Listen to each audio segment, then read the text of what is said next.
Hey guys, today we're doing chapter 9, which is putting it together with operators. We're doing a super calculator.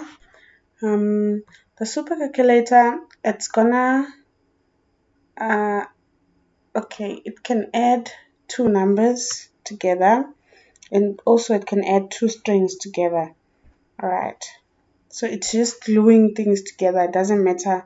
You can also add a string and a number together, and a number and a string and a string and a string and a number and a number.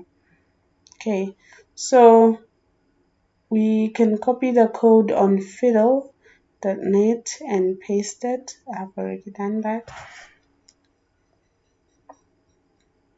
So now they're explaining the using the super calculator. The super calculator allows you to see the result of using different operators. So it's just what does it do? It compares also. It also uses our comparison operator. So here they want to show us what to do. We can use this as step one.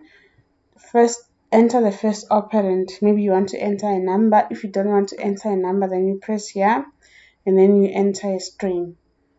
Now, under the input area of the first operand is where you select an operator. So now you select an operator that you want to use.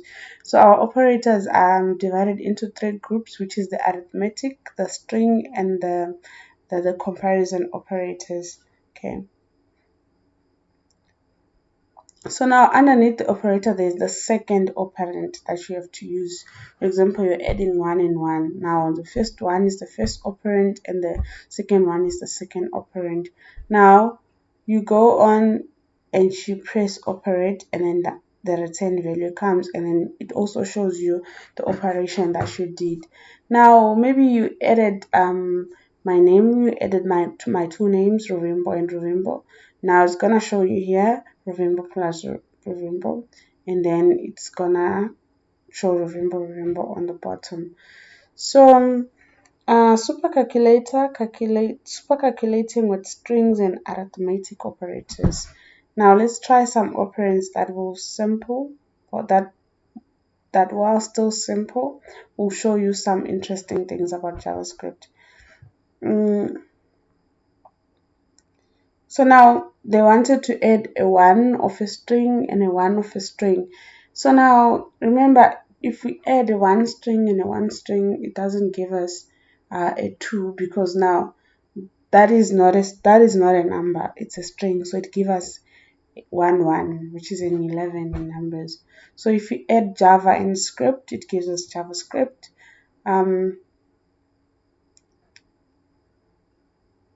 Now what does it do when we multiply two strings? Because now that multiplication operator is not for strings, it's just only for numbers.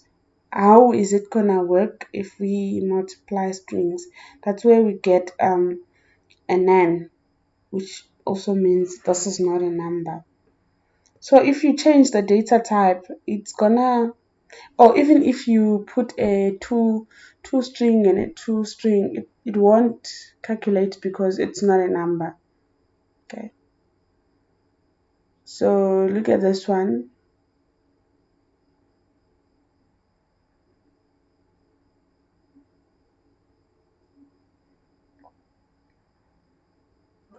Let me see where this started.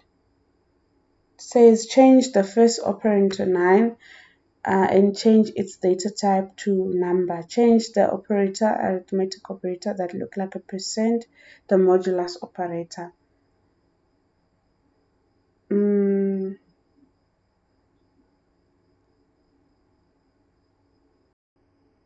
So now it does the math and then this is the return value.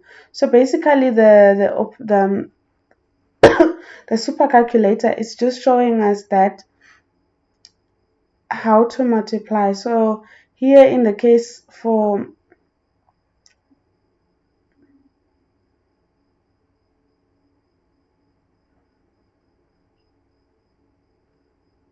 change the value of the first operand to 1 trillion. Yeah.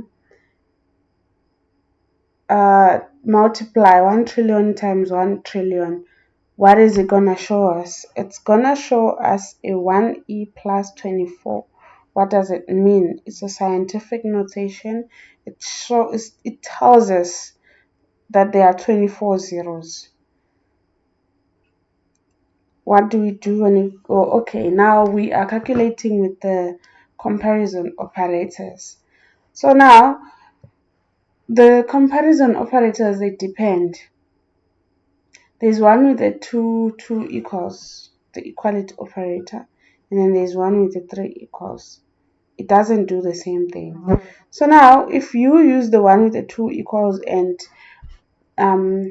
compare a 5 of a string and a 5 of a number, you get true. But if you use that one with 3, if you compare a 37 of a number and a 37 of a string, this one is a strict equality operator.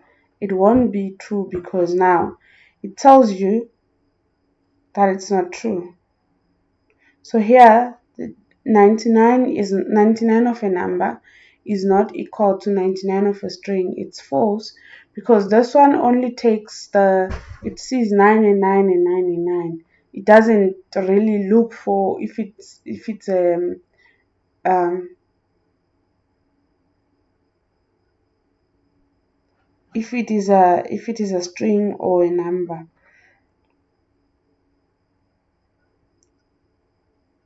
So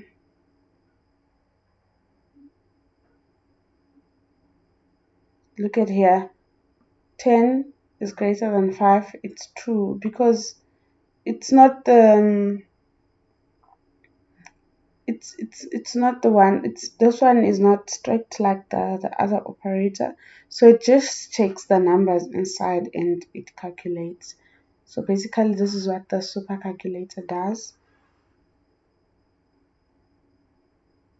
You also need to remember the our operators and how they work for you to get the correct answers on the super calculator.